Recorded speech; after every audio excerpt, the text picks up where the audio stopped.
நம்முடைய பண்பாட்டு அடையாளங்களுக்கு வேறு வர்ணம் பூச நினைக்கிறாங்க. வள்ளலாரின் நோக்கங்களை சிதைச்சிட நாம் அனுமதிக்க கூடாது. அனைத்துலக வள்ளலார் மாநாட்டை தொடங்கி வைத்து முதலமைச்சர் ஆற்றிய உரையே இது. சென்னை கீழ்ப்பாக்கத்தில் வள்ளலாரின் வாழ்க்கை வரலாற்று புகைப்பட கண்காட்சியை முதலமைச்சர் மு.க.ஸ்டாலின் திறந்து வைத்தார். திருவொற்றியூர் நெடுஞ்சாலைக்கு வள்ளலார் நெடுஞ்சாலை என புதிதாக பெயர் சூட்டி பெயர் பலகையினை காணொலி காட்சி வாயிலாக திறந்து வைத்த முதலமைச்சர் வடலூர் வள்ளலார் சர்வதேச மையத்தின் முடிவுற்ற கட்டுமான பணிகளையும் திறந்து வைத்தார்.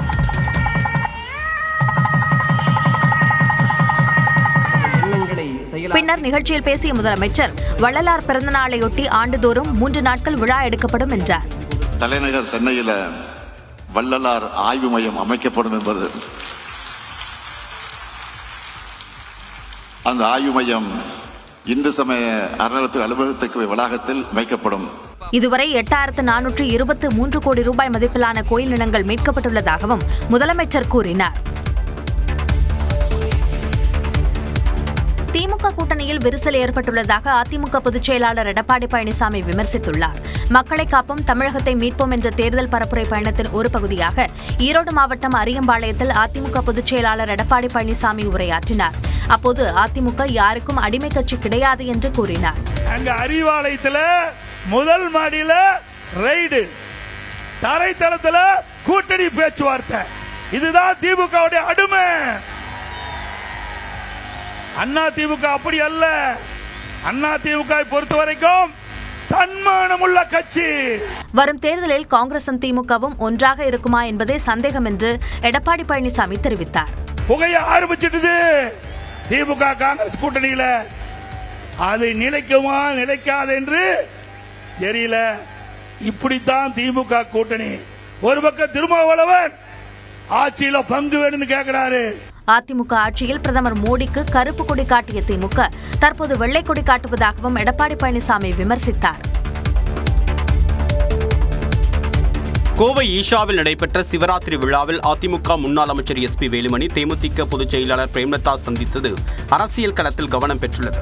சட்டப்பேரவை தேர்தலை எதிர்கொள்ள ஆளும் திமுகவும் ஆண்ட அதிமுகவும் பலம் பொருந்திய கூட்டணியுடன் களமிறங்க தயாராகி வருகின்றன. அந்த வகையில் பெரும்பாலான கட்சிகள் தங்கள் கூட்டணி நிலைப்பாட்டை அறிவித்துவிட்ட நிலையில் தேமுதிக இதுவரை மௌனம் காத்து வருகிறது. இதனிடையே திமுக அதிமுக என்று இரு கட்சிகளுடனும் தேமுதிக கூட்டணி பேச்சுவார்த்தை நடத்துவதாக தகவல்கள் வெளியாகின. இந்நிலையில் கோவை ஈஷா மையத்தில் மகா சிவராத்திரி விழா நடைபெற்றது. இதில் அதிமுக முன்னாள் அமைச்சர் எஸ்.பி. வேலுமணி தேமுதிக பொதுச் செயலாளர் பிரேமலதா சந்திப்பு அரசியல் களத்தில் கவனம் பெற்றுள்ளது. இந்த சந்திப்பின் போது மத்திய அமைச்சர் எல். முருகன் உடன் இருந்தார்.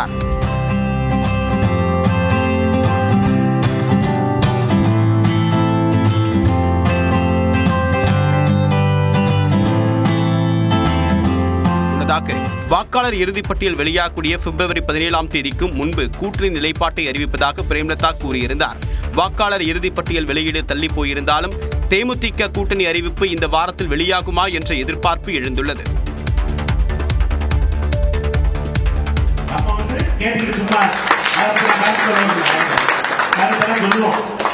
எங்களுக்கு மரியாதை கொடுக்கலன்னா திருப்பி அடிப்போம், திருப்பி அதே வார்த்தையை பேசும். அதனால மரியாதை காங்கிரஸ் காரங்களுக்கு கொடுத்தீங்கன்னா நாங்க மரியாதை அவ்வளவுதான்.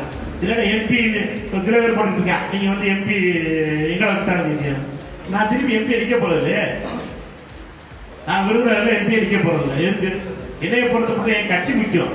மதுரை மாவட்டம் திருப்பரங்குன்றத்தில் காங்கிரஸ் கட்சியின் மதுரை தெற்கு மாவட்ட நிர்வாகிகள் கூட்டத்தில் அக்கட்சி எம்பி மாணிக்கம் தாக்கூர் கூறிய கருத்துக்களே இவை.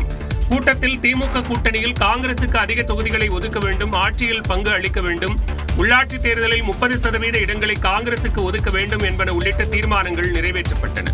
பின்னர் செய்தியாளர்களுக்கு பேட்டியளித்த அவர் திமுக தலைவர் ஸ்டாலின் மற்றும் காங்கிரஸ் மூத்த தலைவர் ராகுல் காந்தி இடையிலான உறவு சிறப்பாக இருப்பதாக கூறினார். நாங்கள் மற்ற கட்சிகள் மாதிரி லெப்ட்ல லைட் போட்டு இண்டிகேட்டர் போட்டு ரைட்ல திரும்ப முடியாது. மற்ற கட்சிகள்லாம் பல கட்சிகிட்ட பேசிக்கிட்டு இருக்கோம். அப்பெல்லாம் பேசாது இந்த கட்சி. இது வந்து பெரிய கட்சி. நான் தேசிய கட்சி. எங்களை பொறுத்த மட்டும் எங்களுக்குன்னு ஒரு சில நெறிமுறைகள் இருக்கு. நாங்க திமுகவுடனான உறவு எங்களுக்கு இந்தியா கூட்டணியில் இருக்கோம். திமுக கூட்டணியில் மதுரை வடக்கு தொகுதியை பெறுவதே தங்களது லட்சியம் என்றும் மாணிக்கம் தாக்கூர் தெரிவித்தார். குற்றாலம் அருவியில் வார விடுமுறையொட்டி குவிந்த சுற்றுலா பயணிகள் நீர்வரத்து குறைவாக இருந்ததால் ஏமாற்றமடைந்தனர். பழைய குற்றால அருவியில் பராமரிப்பு பணிகளால் 6 மாதங்களாக சுற்றுலா பயணிகள் குளிக்க தடை விதிக்கப்பட்ட நிலையில் மெயினருவி மற்றும் ஐந்தருவியில் ஆயிரக்கணக்கான சுற்றுலா பயணிகள் குவிந்தனர். இருப்பினும் தண்ணீர் வரத்து மிக குறைவாக இருந்ததால் நீண்ட வரிசையில் காத்திருந்து குளிக்கும் நிலை ஏற்பட்டது. வந்ததில் குற்றாலத்தில் தண்ணி ரொம்ப கம்மியாக விடுது. வந்ததில் வெறும் ஏமாற்றம் தான். நிறைய கூட்டமாக இருக்குது. வெயிலும் கொஞ்சம் ஓவராக இருக்குது. இதேபோல தேனி மாவட்டம் பெரியகுளம் அருகே உள்ள கும்பக்கரை அருவியிலும் நீர்வரத்து குறைவாக இருந்ததால் சுற்றுலா வந்தவர்கள் ஏமாற்றமடைந்தனர்.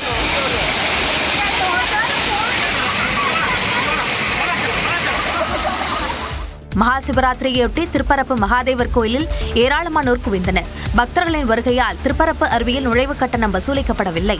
இதனைத் தொடர்ந்து சுற்றுலா பயணிகளும் சிவபக்தர்களும் பெருமளவில் குவிந்து அருவியில் கொட்டும் தண்ணீரில் நீண்ட நேரம் நீராடி மகிழ்ந்தனர்.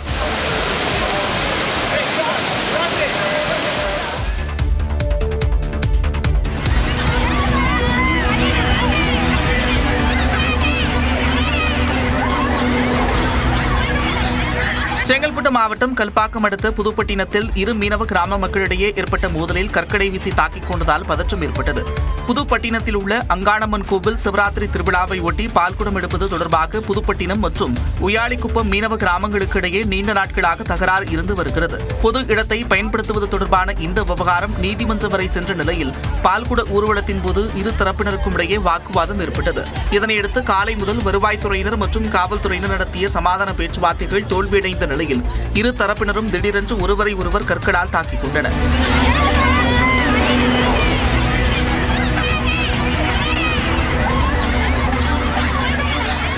இந்த சரமாரி கல்வீச்சு சம்பவத்தில் 2 மீனவர்கள் காயமடைந்தனர். மோதல் மேலும் தீவிரமடைவதை தடுக்க அப்பகுதியில் நூற்றுக்கணக்கான காவலர்கள் குவிக்கப்பட்டுள்ளனர்.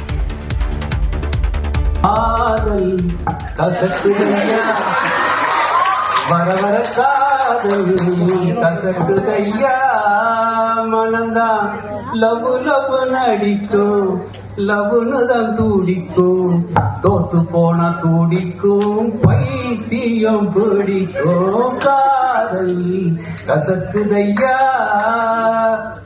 காதலர் தின நிகழ்ச்சியில் காதல் கசகதையா பாடல் பாடியது வேறு யாரும் அல்ல, நம் சென்னை உயர்நீதிமன்றத்தின் நீதிபதி ஆனந்த் வெங்கடேசனே தான். எப்போதும் தனது தனித்துவமான பேச்சுகளால் மேடைகளை கவனப்படுத்தும் நீதிபதி ஆனந்த் வெங்கடேசன் இந்த முறை நிகழ்ச்சி ஒன்றில் ஜென்சி தலைமுறையினருக்கு இளையராஜாவின் இசையில் ஒரு பாடலை பாடி அரங்கை அதிர வைத்தார். இந்த கால இளைஞர் செய்யும் காதலுக்கு ஆனந்தமே எந்தன் பாட்டிற்கு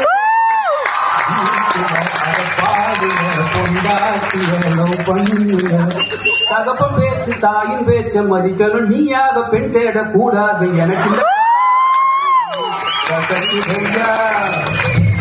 நீதிபதி பாடல் பாடியதை வழக்கறிஞர்கள் உட்பட அரங்கில் இருந்த அனைவரும் உற்சாகமாக ரசித்தனர். தோத்து போன துடிக்கும் பைத்தியம் பிடிக்கும் காதல்.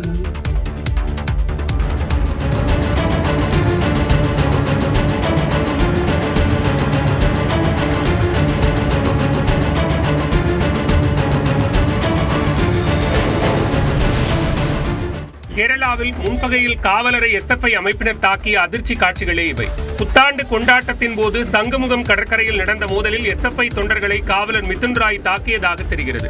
இதனால் அவர்களுக்கிடையே முன்பகை இருந்து வந்தது. இந்நிலையில் திருவனந்தபுரத்தில் உள்ள குடும்பத்துடன் மிதுன் ராய் அங்குள்ள வணிக வளாகத்திற்கு வந்ததை அறிந்து அங்கு எஸ்எஃப்ஐ அமைப்பினர் வந்தனர். அவர்கள் மிதுன் ராய் மற்றும் அவரது குடும்பத்தினர் மீது தாக்குதல் நடத்தியதால் பரபரப்பு ஏற்பட்டது.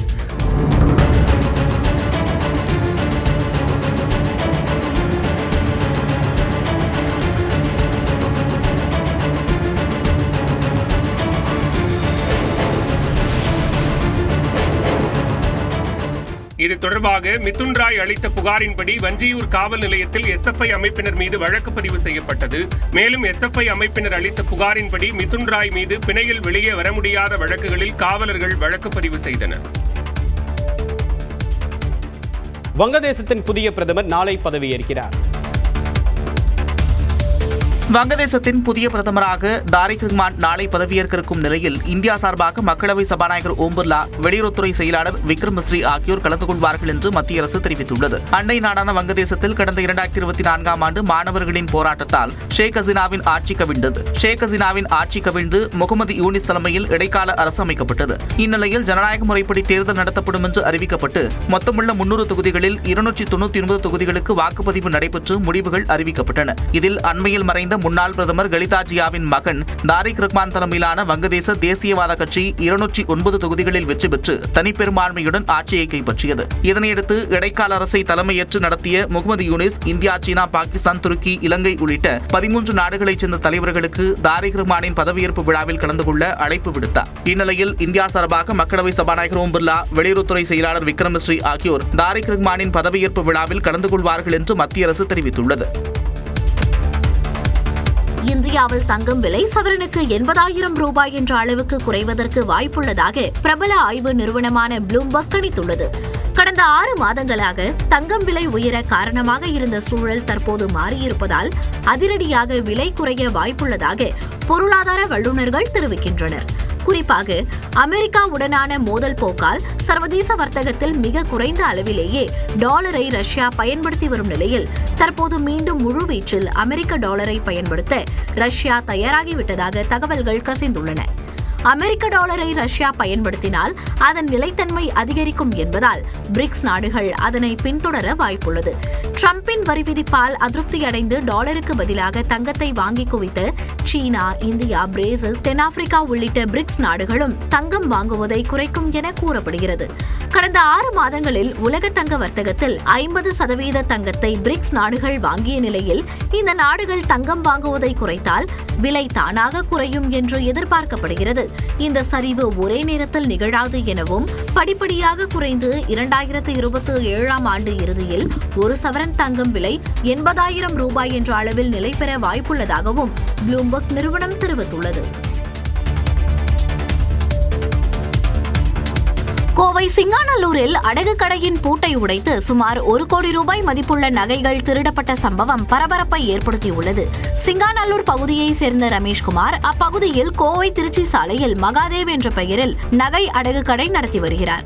சிவராத்திரியையொட்டி கடைக்கு விடுமுறை விட்ட அவர் குடும்பத்துடன் கோயிலுக்கு சென்றிருந்தார். இதனிடையே கடையின் பின்புறமுள்ள ஷட்டரை உடைத்து உள்ளே சென்ற அடையாளம் தெரியாத நபர்கள் சுமார் 70 சவரன் தங்கம் மற்றும் 20 கிலோ வெள்ளி நகைகளை திருடிச் சென்றுள்ளனர். கொள்ளை சம்பவம் குறித்து தகவல் அறிந்து கடைக்கு சென்ற ரமேஷ்குமார் அதிர்ச்சியடைந்து உடனடியாக சிங்காநல்லூர் காவல் நிலையத்துக்கு தகவல் அளித்தார். சம்பவ இடத்திற்கு விரைந்து சென்ற காவல்துறையினர் மோப்பனாய் மற்றும் தடயவியல் சோதனை நிபுணர்களுடன் தடயங்களை சேகரித்து விசாரணையில் ஈடுபட்டனர். சிசிடிவி கேமரா காட்சி பதிவுகளை சேகரித்து அதன் அடிப்படையில் கொள்ளையர்களை தீவிரமாக தேடி வருகின்றனர். தூத்துக்குடி மாவட்டம் விளாத்திக்குளம் அருகே கிழக்கு கடற்கரை சாலையில் நிகழ்ந்த கோர விபத்தில் 2 குழந்தைகள் உட்பட 5 பேர் உயிரிழந்த சம்பவம் அதிர்ச்சியை ஏற்படுத்தியுள்ளது. பல்லாங்குளம் கிராமத்தைச் சேர்ந்த குருசாமி, முத்துலட்சுமி, முருகம்மாள் மற்றும் குழந்தைகளான முகில், சுமித்ரன் ஆகிய 5 பேர் ஒரே இருசக்கர வாகனத்தில் குளத்தூரிலிருந்து பல்லாக்குளம் நோக்கி சென்று கொண்டிருந்தனர். அப்போது வைப்பார் அருகே சாயல்குடியிலிருந்து தூத்துக்குடி நோக்கி அதிவேகமாக வந்த சுற்றுலா வேன் இருசக்கர வாகனத்தின் மீது நேருக்கு நேர் பயங்கரமாக மோதியது. இந்த விபத்தில் இருசக்கர வாகனத்தில் பயணித்த 5 பேரும் தூக்கி வீசப்பட்டு படுகாயமடைந்து நிகழ்விடத்திலேயே உயிரிழந்தனர். இதுகுறித்து தகவல் அறிந்து விரைந்து வந்த காவல்துறையினர் உயிரிழந்தவர்களின் உடல்களை மீட்டு தூத்துக்குடி அரசு மருத்துவமனைக்கு அனுப்பி வைத்தனர். மேலும் விபத்தை ஏற்படுத்திய சுற்றுலா வேன் ஓட்டுநரை பிடித்து விசாரணை நடத்தி வருகின்றனர். இந்நிலையில் உயிரிழந்த 5 பேரின் குடும்பத்தினருக்கு ஆறுதல் தெரிவித்துள்ள முதலமைச்சர் மு க ஸ்டாலின் அவர்களின் குடும்பத்திற்கு தலா 3 லட்சம் ரூபாய் நிதி உதவி வழங்கவும் உத்தரவிட்டுள்ளார். வேறாக இருந்த தன்னை நிழல் தரக்கூடிய மரமாக மாற்றியது வாசிப்புதான் என்று இயக்குநர் மாரி செல்வராஜ் தெரிவித்துள்ளார். நெல்லை மாவட்ட நிர்வாகம் சார்பில் புத்தக காட்சி கடந்த 10ஆம் தேதி முதல் வர்த்தக மையத்தில் நடைபெற்று வருகிறது. 126 அரங்குகள் அமைக்கப்பட்டு 115க்கும் மேற்பட்ட முன்னணி பதிப்பகங்களின் புத்தகங்களை விற்பனைக்கு வைக்கப்பட்டுள்ளன. இந்நிலையில் 6வது நாள் நிகழ்ச்சியில் இயக்குநர் மாரி செல்வராஜ் சிறப்பு அழைப்பாளராக பங்கேற்று உரையாற்றினார். அப்போது வாசிப்பின் முக்கியத்துவத்தை குழந்தைகளுக்கு எடுத்துரைக்க வேண்டும் என்று கேட்டுக் கொண்டார். தொடர்ந்து செய்தியாளர்களிடம் பேசிய மாரி செல்வராஜ் மாதந்தோறும் இதுபோன்ற புத்தக காட்சிகள் நடத்தப்பட வேண்டும் என்று வலியுறுத்தினார்.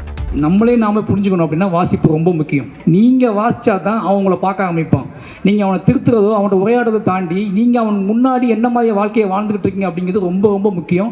அந்த வாழ்க்கைக்கு நீங்கள் தயாராகணும் அப்படிங்கிறது எனக்கு முக்கியம் கோல். ஏன்னா நம்மளால் எல்லாரையும் மாற்ற முடியுமான்னு கேட்டால் மாற்ற முடியாது. சினிமா மாற்றுமா எழுத்து மாற்றுமான்னு கிடையாது. ஆனால் நமக்கு தெரியும் நம்ம தலைமுறையை நம்மளால் மாற்ற முடியும்னு சொல்லி. திருச்சியில் நியூஸ் 18 தமிழ்நாடு தொலைக்காட்சி சார்பில் 3 நாட்கள் நடைபெற்ற உணவு திருவிழா கலை நிகழ்ச்சிகளுடன் நிறைவு பெற்றது. தென்னூர் உழவசந்தை மைதானத்தில் நியூஸ் 18 தமிழ்நாடு சார்பில் கடந்த 13ஆம் தேதி உணவு திருவிழா கோலாகலமாக தொடங்கியது.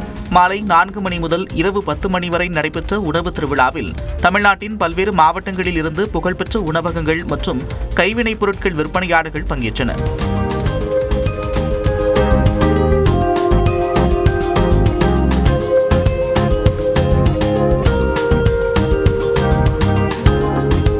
உணவு திருவிழாவின் 2ஆம் நாள் நடைபெற்ற சமையல் போட்டியில் ஏராளமான பெண்கள் தங்கள் வீட்டில் சமைத்த உணவுப் பொருட்களை எடுத்து வந்து காட்சிப்படுத்தினர். அவற்றை பொதுமக்கள் ஆர்வத்துடன் பார்வையிட்டு ருசித்தனர். இந்நிலையில் 3ஆம் நாளான நேற்று நிறைவு விழாவையொட்டி ஏராளமான கலை நிகழ்ச்சிகள் நடைபெற்றன.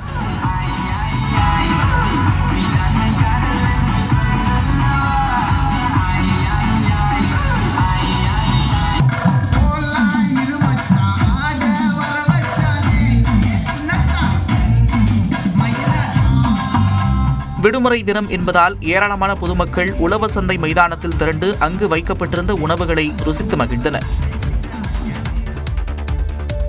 சட்டமன்ற பட்ஜெட் கூட்டத்தொடர் நாளை தொடங்க உள்ளது. தமிழ்நாடு அரசின் இடைக்கால பட்ஜெட்டில் நிதியமைச்சர் தங்கம் தென்னரசு நாளை தாக்கல் செய்கிறார். தமிழக சட்டப்பேரவையின் இந்த ஆண்டு முதல் கூட்டம் ஜனவரி 20ஆம் தேதி தொடங்கியது. ஆளுநர் RN ரவி தமிழ்நாடு அரசின் உரையை வாசிக்காமல் பேரவையை விட்டு வெளியேறினார். இதைத் தொடர்ந்து ஆளுநர் உரையின் தமிழாக்கத்தை சட்டப்பேரவை சபாநாயகர் அப்பாவு வாசித்தார். இதையடுத்து ஆளுநர் உரைக்கு நன்றி தெரிவிக்கக்கூடிய தீர்மானம் மீதான விவாதம் 22ஆம் தேதி தொடங்கிய நிலையில் முதலமைச்சர் மு.க.ஸ்டாலினின் பதிலுரைக்கு பிறகு தேதி குறிப்பிடாமல் சட்டப்பேரவை ஒத்திவைக்கப்பட்டது. இந்நிலையில் தமிழ்நாடு அரசின் 2026-2027 நிதி ஆண்டுக்கான இடைக்கால பட்ஜெட் சட்டப்பேரவையில் நாளை தாக்கல் செய்யப்படுகிறது. இதையடுத்து 20ஆம் தேதி 2026-2027 ஆண்டுக்கான முன்பண மானிய கோரிக்கையும் 2025-26 ஆண்டுக்கான கூடுதல் செலவின மானிய கோரிக்கையும் தாக்கல் செய்யப்படுகின்றன. அடுத்த சில வாரங்களில் தமிழ்நாடு சட்டப்பேரவை தேர்தல் தேதி அறிவிக்கப்படவிருப்பதால் இடைக்கால பட்ஜெட்டில் வழக்கமான நிதி ஒதுக்கீடுகள் மட்டுமின்றி மக்களை கவரக்கூடிய பல முக்கிய அறிவிப்புகளும் இடம்பெறலாம் என்று கூறப்படுகிறது.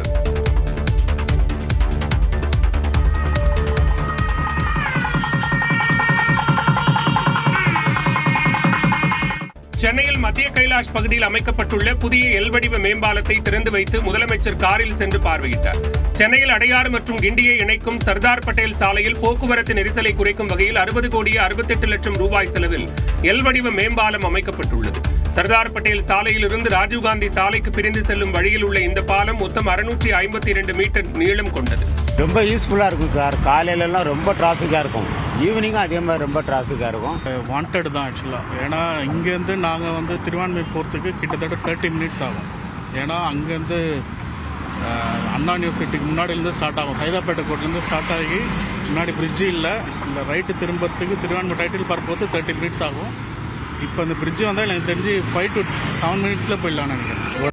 இதில் தமிழ் பண்பாட்டை பிரதிபலிக்கும் கலைப்படைப்புகள் உருவாக்கப்பட்டுள்ளதாக கட்டட கலைஞர்கள் தெரிவித்துள்ளனர். இது பொல்யூஷனை கண்ட்ரோல் பண்ணும். இந்த கிரீனரி பொல்யூஷனை கார்பன் டை ஆக்சைடை ரொம்பவே கண்ட்ரோல் பண்ணும்.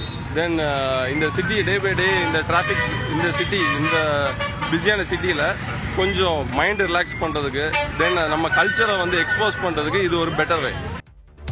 இந்த புதிய எல்வடிவ மேம்பாலத்தில் 30 கிலோமீட்டர் வேகத்தில் மட்டுமே பயணிக்க வேண்டும் என்றும் அறிவுறுத்தப்பட்டுள்ளது. யாருக்கும் எந்த பயனும் இல்லாம ஒரு கோஷ்டி சுத்திட்டு இருக்கு. ஒரு சட்டம், ஒரு கொள்கை, லட்சியம், ஒரு கோட்பாடு எதுவுமே இல்லாம அப்படின்னா என்னன்னே தெரியாம ஒரு கூட்டம் சுத்திட்டு இருக்கு. அரசியல் ஏதோ என்டர்டைன்மெண்ட் கூப்பிடுறாங்க. விஜயின் தாவேக்கா குறித்து துணை முதலமைச்சர் உதயநிதி ஸ்டாலின் முன்வைத்த விமர்சனங்களே இவை. தஞ்சாவூர் மாவட்டம் செங்கிப்பட்டியில் நடைபெற்ற திமுக இளைஞரணி நிர்வாகிகள் சந்திப்பு கூட்டத்தில் துணை முதலமைச்சரும் இளைஞரணி செயலாளருமான உதயநிதி உரையாற்றினார். அப்போது எதிர்வரும் சட்டமன்ற தேர்தல் தமிழகத்திற்கும் டெல்லிக்கும் இடையிலான போர் என்றார். தமிழ்நாடு என்னைக்கு தலைமுறையாகுது, டெல்லிக்கு நாம தெரிவிக்க வேண்டிய தேர்தல். தமிழ்நாடு என்னைக்குமே டெல்லிக்கு அவுட் ஆஃப் கண்ட்ரோல் தான் அப்படிங்கிறத தெரிவிக்க வேண்டிய தேர்தல். பிரதமர் மோடி மற்றும் அமித்ஷாவின் அரசியல் வியூகங்கள் தமிழ்நாட்டில் பலிக்காது என்றும் உதயநிதி ஸ்டாலின் கூறினார். திரு மோடி அவர்களே, திரு அமித்ஷா அவர்களே, உங்களுடைய பருப்பு உத்தரப்பிரதேசத்துல, பீகார்ல, வடநாட்டில் வேகலாம். ஆனா தமிழ்நாட்டில் ஒருபோதும் உங்களுடைய பருப்பு வேகவே வேகாது. இந்தியாவிலேயே எந்த அரசியல் கட்சிக்கும் இல்லாத அளவுக்கு 5 லட்சம் நிர்வாகிகள் மற்றும் 50 லட்சம் உறுப்பினர்களுடன் திமுக இளைஞரணி வலிமையான கட்டமைப்பை கொண்டுள்ளதாக உதயநிதி கூறினார். நைனா நாகேந்திரன் ஒரு ஆளே இல்லை என்றும் பாஜக ஒரு கட்சியே இல்லை என தாவேக நிர்வாகி செங்கோட்டையன் விமர்சித்திருந்த நிலையில் அதற்கு அதிமுக முன்னாள் அமைச்சர் திண்டுக்கல் சீனிவாசன் பதிலடி கொடுத்துள்ளார். சொல்றது கேளுங்க, ஒரு கட்சியா அவங்கள ஒரு ஆளா நீங்க விடுங்க. திருமதி நிர்மலா சீதாராமன், அமித்ஷா போன்றவர்கள் அத்தனை பேரையும் பார்க்கும் பொழுது பிஜேபி எப்படி தெரிஞ்சது அவருக்கு? அன்னைக்கு என்ன காரணத்துக்காக போனார்? பிஜேபி மட்டம் தட்ட வேண்டிய அவசியம் என்ன? பிஜேபியினால் நமக்கு பெருமை ஏற்பட்ட அந்த கட்சியை அவர் மட்டம் தட்டி பேசியிருப்பது தவறானது. அவர் இதற்கு மன்னிப்பு கேட்க வேண்டும். இப்படி தாண்டோடித்தனமாக பேசக்கூடாது. எந்த விதத்திலும் வயதை தவிர எந்த வகையிலும் திரு நயினா நாகேந்திரன் அவர்கள் திரு செங்கோட்டையன் அவர்களுடைய குறைந்தவரை அல்ல. முதலமைச்சர் மு க ஸ்டாலின் ஒருபோதும் விரும்பத்தகாத வார்த்தைகளை பேசியதில்லை என்றும் அதுதான் அவரது மிகப்பெரிய பலம் என்றும் காங்கிரஸ் எம்பி கார்த்தி சிதம்பரம் பாராட்டு தெரிவித்துள்ளார். தனியார் செய்தி நிறுவனத்திற்கு பேட்டியளித்த அவர், அமைச்சர் ராஜகண்ணப்பன், காங்கிரஸ் எம்பி மாணிக்கம் தாக்கூர் இடையிலான வார்த்தை மோதல் உள்ளிட்ட பல்வேறு கேள்விகளுக்கு பதிலளித்தார். அப்போது திமுகவில் அவர் இதை சொன்னார், அவர் அதை சொன்னார் என்று மக்கள் விமர்சனங்களை முன்வைக்கலாம் என்றும், ஆனால் முதலமைச்சர் மு க ஸ்டாலின் விரும்பத்தகாத வார்த்தைகளை பேசியதாக யாராலும் சொல்ல முடியாது என்றும் கூறினார். முதலமைச்சர் கடுமையாக உழைப்பதாகவும் மிகவும் பொறுமையுடன் அணுகுவதாகவும் கூறிய கார்த்தி சிதம்பரம், ஒருமித்த கருத்துருவாக்கத்தின் மூலம் தனது கட்சியை மட்டுமின்றி கூட்டணி கட்சிகளையும் ஒன்றுபடுத்தி வருவதாக பாராட்டினார். தமிழ்நாட்டின் கடன் நிலை குறித்த காங்கிரஸ் மூத்த நிர்வாகி பிரவீன் சக்கரவர்த்தியின் கருத்து காங்கிரஸ் தலைமையின் கருத்தல்ல என்றும் விளக்கமளித்தார். He heads one wing, that's all. It's not the centrality of my party, and neither is he the leader of the Congress party, or is he the voice of the Congress party. தாவேக தலைவர் விஜய் அனைத்து கட்சிகளின் வாக்குகளையும் பிரிப்பார் என்றும் கார்த்தி சிதம்பரம் தெரிவித்தார்.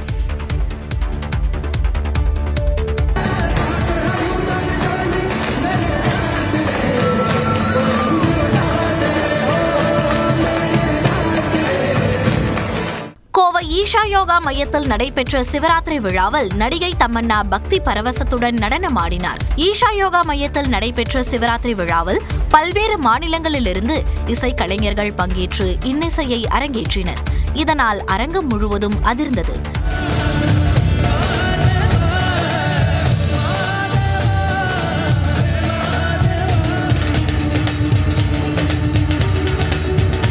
பிரபல ராஜஸ்தானி நாட்டுப்புற பாடகர் ஸ்வரூப் கானின் பாடலுக்கு சத்குரு மற்றும் பக்தர்கள் மெய்மறந்து ஆடினர்.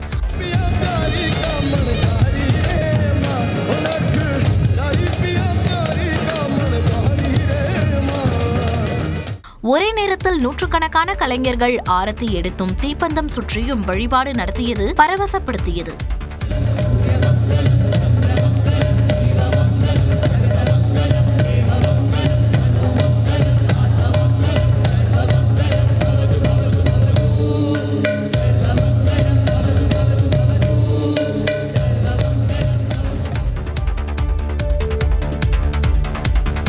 ஆதி திராவிடர் மற்றும் பழங்குடியின நலனுக்காக ஒதுக்கப்பட்ட நிதி கலைஞர் மகளிர் உரிமை தொகை திட்டத்திற்காக பயன்படுத்தப்பட்டதாக பரவும் செய்திக்கு தமிழ்நாடு அரசு மறுப்பு தெரிவித்துள்ளது.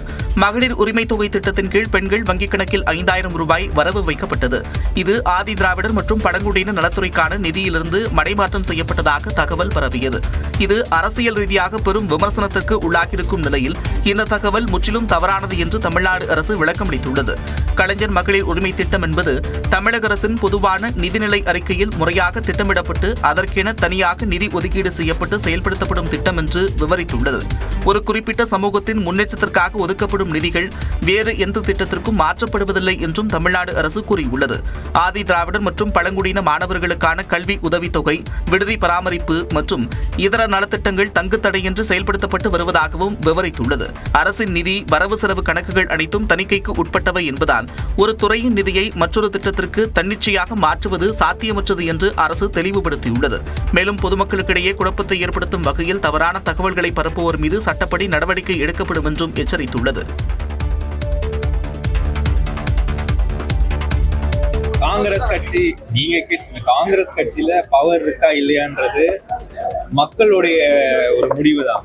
ஒரு அரசியல் கட்சிக்கு எப்பயுமே பவர் சொந்தமா வந்துடும். அந்த மக்களுக்காக அந்த அரசியல் கட்சி என்ன பண்ணுச்சு, அந்த கட்சி மேல மக்கள் எவ்வளவு பாசம் வச்சிருக்காங்க, அது மேலதான் அதோடைய பவரு. இப்படி பார்த்தா இன்னைக்கு காங்கிரஸ் கட்சி எல்லா ஊர்லயும் இந்தியாவில இருக்கு. இந்தியாவில இருக்கிற எல்லா ஊர்லயும் இருக்கிற கட்சியை பார்த்து எப்படி நம்ம பவர் இருக்கான்னு கேட்கலாம்.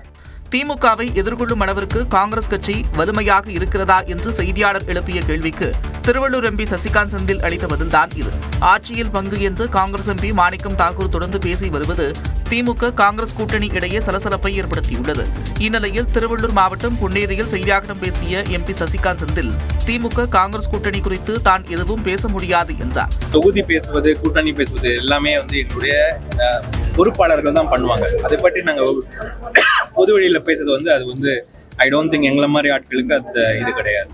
மக்களுக்கு நல்லது செய்யும் கூட்டணியே அமைய வேண்டும் என்று நாடாளுமன்ற உறுப்பினர் சசிகாந்த் செந்தில் கூறினார்.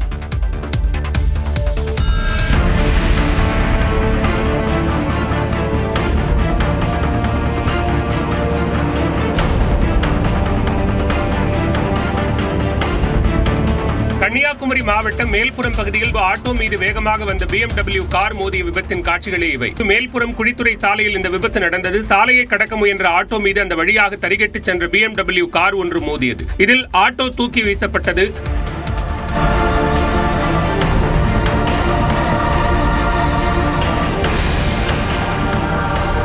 ஆட்டோ ஓட்டுநரான பாகோடு பகுதியைச் சேர்ந்த ஜெகன் என்பவர் கால் உடைப்பட்டு மருத்துவமனையில் அனுமதிக்கப்பட்டார். காரை ஓட்டி வந்த நபர் மற்றொரு காரை அழைத்து தப்பிச் சென்றதாக அந்த பகுதியினர் கூறினர். அவர் மது அருந்து இருந்ததாகவும் தப்பிச் செல்லும் போது மதுபாட்டிலுடன் தப்பியதாகவும் சம்பவ இடத்தில் இருந்தவர்கள் தெரிவித்தனர். விபத்து குறித்து 4 நாட்களுக்கு பிறகு வழக்கு பதிவு செய்யப்பட்டது. விசாரணையில் அந்த நபர் மருதங்கோடு பகுதியைச் சேர்ந்த ஓட்டல் உரிமையாளர் ஆஸ்லின் பெல்மன் என்பதும் அவர் மீது ஏற்கனவே பல வழக்குகள் இருப்பதும் தெரியவந்தது.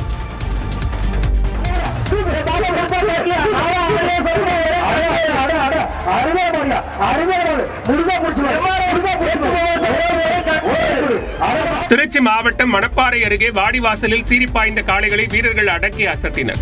உடையாப்பட்டி திரு இருதய ஆண்டவர் ஆலயம் முன்பாக உள்ள திடலில் நடந்த போட்டியில் 700 காளைகள் பங்கேற்றன. 300 மாடுபிடி வீரர்கள் களத்தில் இறங்கி காளைகளுடன் மல்லு கட்டினர்.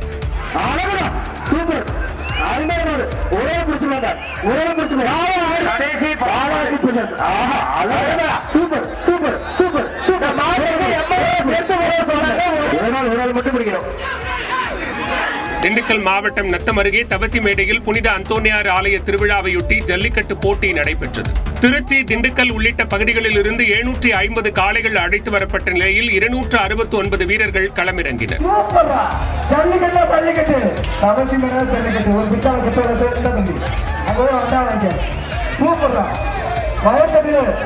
இதில் காவலர் உட்பட 27 பேர் காயமடைந்தனர். 5 பேர் மேல் சிகிச்சைக்காக திண்டுக்கல் அரசு மருத்துவக் கல்லூரி மருத்துவமனையில் அனுமதிக்கப்பட்டனர்.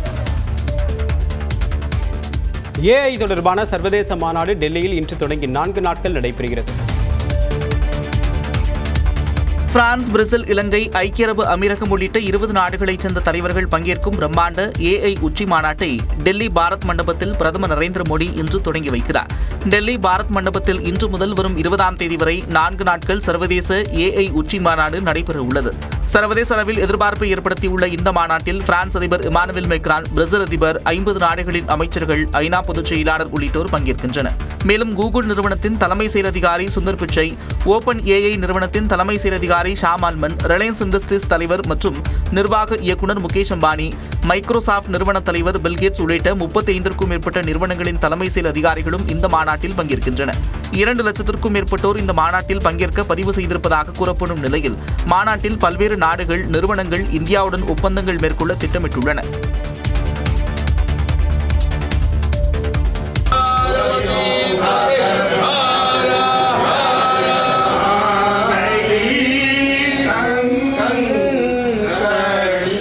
நாடு முழுவதும் சிவாலயங்களில் சிவராத்திரி விழா களை கட்டிய காட்சிகளே இவை. உத்தரப்பிரதேச மாநிலம் வாரணாசியில் உள்ள காசி விஸ்வநாதர் கோயிலில் சிவராத்திரியையொட்டி சாமிக்கு மங்கள ஆரத்தி நடைபெற்றது. உத்தரப்பிரதேச முதல்வர் யோகி ஆதித்யநாத் கோரக்பூரில் உள்ள மானசரோவர் சிவன் கோயிலில் வழிபாடு நடத்தினார்.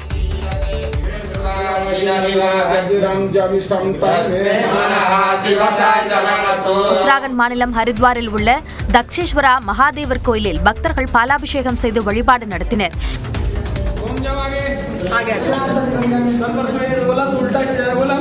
குஜராத் மாநிலம் ஜூனாகரில் உள்ள பவ்நாதர் கோயிலில் அதிகாலையில் பல்லாயிரக்கணக்கான பக்தர்கள் குவிந்ததால் கடும் கூட்ட நெரிசல் நிலவியது. ராஜஸ்தான் மாநிலம் ராஜ்சமந்த் நகரில் உள்ள ஸ்ரீநாத் கோயிலில் நடைபெற்ற சிவராத்திரி சிறப்பு பூஜையில் டெல்லி முதலமைச்சர் ரேகா குப்தா கலந்து கொண்டு வழிபட்டார். ஒடிசாவின் புரி கடற்கரையில் சிவலிங்கத்தின் மணல் சிற்பத்தை கலைஞர் சுதர்ஷன் பட்நாயக் உருவாக்கினார். ஜம்மு காஷ்மீர் ஸ்ரீநகரில் உள்ள சங்கராச்சாரியார் கோயிலில் ராணுவ வீரர்கள் உட்பட ஏராளமானோர் வழிபட்டனர்.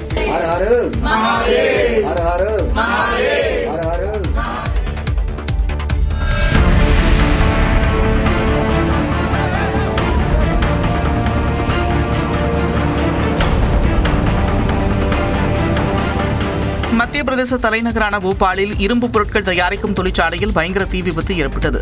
தனியார் தொழிற்சாலையில் எளிதில் தீப்பற்றக்கூடிய பொருட்கள் இருந்ததால் தீ மிக விரைவாக அடுத்தடுத்த பகுதிகளுக்கு பரவியது. தகவல் அறிந்து வந்த தீயணைப்பு வீரர்கள் நீண்ட நேரம் போராடி தீயை கட்டுக்குள் கொண்டு வந்தனர்.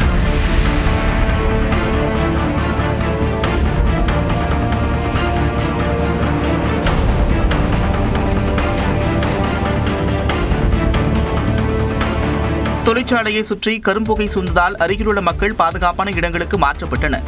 இந்த தீ விபத்தில் தொழிற்சாலையில் இருந்த பல லட்சம் ரூபாய் மதிப்பிலான இயந்திரங்கள், பொருட்கள் தீக்கிரையாகியது. மின்கசிவு காரணமாக இந்த தீ விபத்து ஏற்பட்டிருக்கலாம் என்று முதற்கட்ட தகவல்கள் தெரிவிக்கின்றன. எல்லை தாண்டி மீன் பிடித்ததாக காரைக்கால் மீனவர்கள் 25 பேரை இலங்கை கடற்படை சிறைப்பிடித்துள்ளது. காரைக்கால் மாவட்டம் கீழகாசாக்குடிமேடு, கிளிஞ்சல்மேடு கிராமங்களைச் சேர்ந்த மீனவர்கள் 25 பேர் 2 படகுகளில் மீன்பிடிக்க சென்றனர். ராமேஸ்வரம் அருகே அதிகாலை மீன்பிடித்துக் கொண்டிருந்த மீனவர்களை இலங்கை கடற்படையினர் சுற்றி வளைத்துள்ளனர். அப்போது எல்லை தாண்டி மீன்பிடித்ததாக கூறி 25 மீனவர்களை கைது செய்ததுடன் அவர்களது 2 படகுகளையும் சிறைப்பிடித்தனர். கைது செய்யப்பட்ட மீனவர்களை காங்கேசன்துறை கடற்படை முகாமிற்கு அழைத்துச் சென்று விசாரணை நடத்தி வருகின்றனர். அதனைத் தொடர்ந்து மீனவர்கள் யாழ்ப்பாணம் மீன்வளத்துறை அதிகாரிகளிடம் ஒப்படைக்கப்படவிருப்பதாக இலங்கை கடற்படை செய்தி தொடர்பாளர்கள் தெரிவித்துள்ளனர். மீனவர்கள் 25 பேர் ஒரே நாளில் இலங்கை கடற்படையினரால் சிறைப்பிடிக்கப்பட்ட செய்தி காரைக்கால் பகுதி மீனவர்களிடையே அதிர்ச்சியை ஏற்படுத்தியுள்ளது. இலங்கை தமிழர்களின் வாழ்வுரிமையை உறுதிப்படுத்தும் வகையில் அவர்களுக்கு குடியுரிமை மற்றும் நீண்டகால விசா வழங்க கோரி பிரதமர் மோடிக்கு முதலமைச்சர் மு க ஸ்டாலின் கடிதம் எழுதியுள்ளார். அதில் 2015ஆம் ஆண்டு ஜனவரி 9ஆம் தேதி வரை இந்தியாவிற்கு வந்த இலங்கை தமிழர்களை சட்டவிரோதமாக குடியேறியவர்களாக கருதக்கூடாது என்று அதிகாரப்பூர்வமாக அறிவிக்க வேண்டும் என்று முதலமைச்சர் கோரியுள்ளார். குடியுரிமை விண்ணப்பங்களை பரிசீலிக்க தடையாக உள்ள 1986ஆம் ஆண்டின் நிர்வாக அறிவுறுத்தல்கள் மற்றும் முந்தைய நிர்வாக உத்தரவுகளை ரத்து செய்ய வேண்டும் என்றும் மாவட்ட ஆட்சியர்கள் மற்றும் காவல் கண்காணிப்பாளர்களுக்கு குடியுரிமை மற்றும் விசா விண்ணப்பங்களை விரைவாக பரிசீலிக்கும் அதிகாரங்களை வழங்க வேண்டும் என்றும் பிரதமர் நரேந்திர மோடிக்கு முதலமைச்சர் வலியுறுத்தியுள்ளார். 2003ஆம் ஆண்டு கொண்டுவரப்பட்ட குடியுரிமை திருத்தச் சட்டம் இலங்கை தமிழர்களை சட்டவிரோத குடியேறிகளாக வகைப்படுத்தியதால் அவர்களின் கல்வி மற்றும் வாழ்வாதார உரிமைகள் பாதிக்கப்பட்டுள்ளதாகவும் முதலமைச்சர் சுட்டிக்காட்டியுள்ளார். 40 ஆண்டுகளுக்கும் மேலாக இந்தியாவில் கண்ணியத்துடனும் ஒழுக்கத்துடனும் வசித்து வரும் இலங்கை தமிழர்களின் நிலையை தொடர்ந்து சட்டவிரோதம் என்று வரையறுப்பது அவர்கள் வந்த மனிதாபிமான சூழலை பிரதிபலிக்கவில்லை என்று முதலமைச்சர் தனது கடிதத்தில் குறிப்பிட்டுள்ளார். இந்த விவகாரத்தில் மத்திய அரசு விரைவான மற்றும் மனிதாபிமான அடிப்படையிலான நல்ல முடிவை எடுக்கும் என்று தான் நம்புவதாக முதலமைச்சர் மு க ஸ்டாலின் தெரிவித்துள்ளார். அரங்கேற்றம் கதாநாயகியைப் போல நான் ஆகிவிட்டேன். என்னை நானே என்னுடைய நம்பகத்தன்மையை அழித்துக் கொண்டு இந்த முடிவுக்கு வந்தேன் என்று சொன்னேன். இன்று வரை அது எங்கோ இமயம்போல் நிமிர்ந்திருக்க வேண்டியதா படுபாதாளத்துக்கு நான் போனேன். இந்த முடிவு அதனால் ஏற்பட்டது. அதிமுகவுடன் கடந்த காலத்தில் கூட்டணி வைத்தது தொடர்பாக மதிமுக பொதுச் செயலாளர் வைகோ இவ்வாறு பேசினார். ஈரோட்டில் மதிமுக கோவை மண்டல தேர்தல் நிதியளிப்பு விழாவில் பங்கேற்று பேசிய வைகோ, தங்கள் கட்சி படுபாதாளத்திற்கு செல்ல அதிமுக உடனான கூட்டணிதான் காரணம் என்றார். என் நம்பகத்தன்மையை நானே நாசமாக்கிக் கொண்டேன். My credibility was totally destroyed. மேலும் தோல்விகளுக்கு பிறகு தனக்கு வந்த கூட்டம் ஆற்று வெள்ளம் போல கரைந்து விட்டது என்றார். எங்கு போனாலும் பல்லாயிரக்கணக்கில் இன்றைய ஒரு நடிகருக்கு வருகிற கூட்டத்தை விட பல மடங்கு கூட்டம் தமிழகம் எங்கும் நமக்கு வந்தது. சட்டமன்ற தேர்தலையொட்டி பல அக்னி பரீட்சைகளை கடக்க வேண்டியுள்ளதாகவும் அவர் தெரிவித்தார். நடக்க போகிற பேச்சுவார்த்தை, நடக்க போகிற தொகுதி பங்கீடு, இந்த அக்னி பரீட்சையையும் கடந்துதான் செல்ல வேண்டியிருக்கிறது. கூட்டணி தர்மத்தை கடைபிடிப்பதில் மதிமுகவை போல வேறு கட்சி இல்லை என்றும் அவர் கூறினார். மனிதநேய மக்கள் கட்சிக்கு வருகின்ற சட்டமன்ற தேர்தலில் 5 தொகுதிகளை ஒதுக்க வேண்டும் என்றும் இந்த பொதுக்குழுவிலே தீர்மானம் நிறைவேற்றியிருக்கிறோம். திமுக கூட்டணியில் மனிதநேய மக்கள் கட்சி கேட்க உள்ள தொகுதிகள் குறித்து அக்கட்சித் தலைவர் ஜவாஹிருல்லா அறிவித்தார்.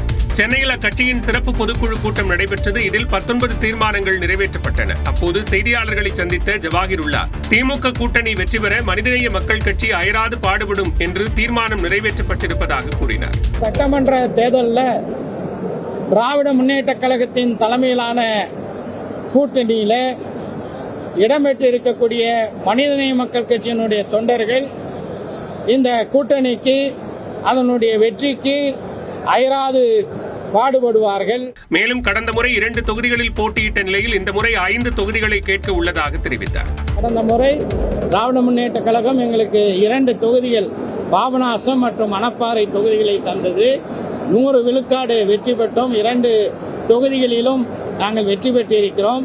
எனவே 5 தொகுதிகளை தருவதற்கு திமுக தலைமை நிச்சயமாக பரிசீலிக்கும் என்று எதிர்பார்க்கிறோம். திமுக கூட்டணியில் உள்ள கட்சிகள் இஸ்லாமிய வேட்பாளர்களுக்கு வாய்ப்பளிக்க வேண்டும் என்றும் அவர் கோரிக்கை விடுத்தார். நயினார் நாகேந்திரனின் கீழ்த்தரமான பேச்சால் அவரது தரத்தை அவரே குறைத்துக் கொண்டுள்ளதாக தாவேகவின் கொள்கை பரப்பு பொதுச் செயலாளர் அருண்ராஜ் கூறியுள்ளார். நாமக்கல்லில் செய்தியாளர்களை சந்தித்த அவர் த்ரிஷா குறித்த நயினார் நாகேந்திரனின் பேச்சுக்கு கண்டனம் தெரிவித்தார். மாநில தலைவர் இது மாதிரி கீழ்த்தரமான ஒரு குறிப்பிட்டு சொல்லியிருக்கிறார். அதை மக்கள் பார்த்துட்டு தான் இருக்காங்க. இதை பத்தி நாங்க சொல்றதுக்கு எதுவும் இல்லை. இதனிடையே பாஜக மாநில தலைவர் நயினார் நாகேந்திரன் தமிழக பெண்களிடம் பகிரங்கமாக வருத்தம் தெரிவிப்பதுதான் அரசியல் நாகரிகமாகும் என்று பாமக நிறுவனர் ராமதாஸ் வலியுறுத்தியுள்ளார். கடந்த 2023ஆம் ஆண்டு திமுக பேச்சாளர் சிவாஜி கிருஷ்ணமூர்த்தி அவதூறாக பேசிய போது கொதித்தெழுந்த குஷ்பு தற்போது கண்டனம் தெரிவிக்காதது வருத்தம் அளிப்பதாகவும் ராமதாஸ் காட்டமாக விமர்சித்துள்ளார். ஆணுக்கு பெண் சமம் இல்லை என்ற பழமைவாத கோட்பாட்டை அடிப்படையாக கொண்ட கட்சியில் தலைமை வகிப்பதால் அதற்கு ஏற்றவாறு நயினார் நாகேந்திரன் பேசி வருவதாகவும் காங்கிரஸ் எம்பி சுதா விமர்சித்துள்ளார். மத்திய அமைச்சர்கள் ஏற்கனவே எப்ஸ்டீன் ஃபைல் பட்டியலில் சிக்கி தவிக்கும் நிலையில் அதற்கு நேரடியாக விளக்கம் தர பாஜக அஞ்சுவதாக குற்றம் சாட்டினார். கடந்த நாடாளுமன்ற தேர்தலில் முதலமைச்சர் தளபதி மு க ஸ்டாலின் அவர்களுடைய தலைமையில் தான் தேர்தலை சந்தித்தோம். அந்த நேரத்தில் காங்கிரஸ் கட்சியை நோக்கி அவங்க ஏதாவது டிமாண்ட் வச்சாங்களா? நீங்கள் ஆட்சியை கைப்பற்றினா திமுகவுக்கு இத்தனை அமைச்சரவை கொடுக்கணும், ஆட்சியில் பங்குன்னு கோரிக்கை வச்சாங்களா? இல்லை. அப்போ அவர்கள் நாகரிகமாக நடந்தது போன்று கூட்டணியில 2வது இடத்தில் இருக்கக்கூடிய காங்கிரஸ் கட்சியும் அவ்வாறு நடந்து கொள்ள வேண்டும். ஆட்சியில் பங்கு வேண்டும் என்று காங்கிரஸ் நிர்வாகிகள் தொடர்ந்து பேசி வரும் நிலையில் அக்கட்சி குறித்து மனிதநேய ஜனநாயக கட்சி தலைவர் தமிமுன் அன்சாரி தெரிவித்த கருத்துதான் இது. மதுரையில் செய்தியாளர்களை சந்தித்த மனிதநேய ஜனநாயக கட்சி தலைவர் தமிமுன் அன்சாரி, தாவேக தலைவர் விஜய் கற்பனை உலகத்தில் இருப்பதாகவும் அவர் தனது அணுகுமுறையை மாற்றிக்கொள்ள வேண்டும் என்றார். தன்னை பார்க்க வரக்கூடிய ரசிகர்களுக்கு மத்தியில் அவர் விசில் ஊதுனா தப்பு இல்லை. தன்னை பார்க்க வரக்கூடிய ரசிகர்களுக்கெல்லாம் அவர் சங்கூதக்கூடிய வேலையை செஞ்சுக்கிட்டு இருக்காரு. முதல்ல தன்னுடைய அணுகுமுறைகளை விஜய் மாற்றிக்கொள்ளட்டும். விஜய் இவ்வளவு விமர்சனம் பண்றாருல, இதே மதுரை மண்ணில் நாங்கள் சவால் விடுறோம். விஜய் பத்திரிகையாளர்களை சந்திக்க சொல்லுங்க. தமிழ்நாட்டின் வாழ்வுரிமை, சமூக நீதி, சமூக நல்லிணக்கம் உள்ளிட்டவற்றை பாதுகாக்க திமுக அரசு தொடர வேண்டும் என்றும் தமிமுன் அன்சாரி கூறினார். அதிமுக தலைமையிலான கூட்டணி இன்னும் முழு உருவம் பெறவில்லை என்று விசிக தலைவர் திருமாவளவன் விமர்சித்துள்ளார். சிதம்பரத்தில் செய்தியாளர்களிடம் பேசிய அவர், திமுக கூட்டணி கட்சிகளிடையே முரண்பாடுகள் இருந்தாலும் பேச்சுவார்த்தை மூலம் சரி செய்து கொள்ள முடியும் என்று நம்பிக்கை தெரிவித்தார். அதிமுக தலைமையிலான கூட்டணி பல்வேறு கட்சிகளாக சிதறி அவற்றை இப்போது ஒன்று சேர்ப்பதற்கே அவர்கள் போராடும் நிலை உருவாகி இருக்கிறது. இன்னும் அதிமுக தலைமையிலான கூட்டணி ஒரு கூட்டணியாகவே வடிவம் பெறவில்லை என்பதுதான் யதார்த்தமான உண்மை. திமுக தலைமையிலான மதசார்பற்ற முற்போக்கு கூட்டணியை எதிர்ப்பதற்கு தகுதியான ஒரு கூட்டணி இன்னும் அமையவில்லை. திமுக தலைமையிலான கூட்டணியில் எந்தெந்த கட்சிகள் இணைய வேண்டும் என்பது குறித்து முடிவெடுக்கக்கூடிய அதிகாரம் முதலமைச்சருக்கு தான் உள்ளதாகவும் அவருக்கு எந்த அழுத்தத்தையும் கொடுக்க விரும்பவில்லை என்றும் திருமாவளவன் தெரிவித்தார்.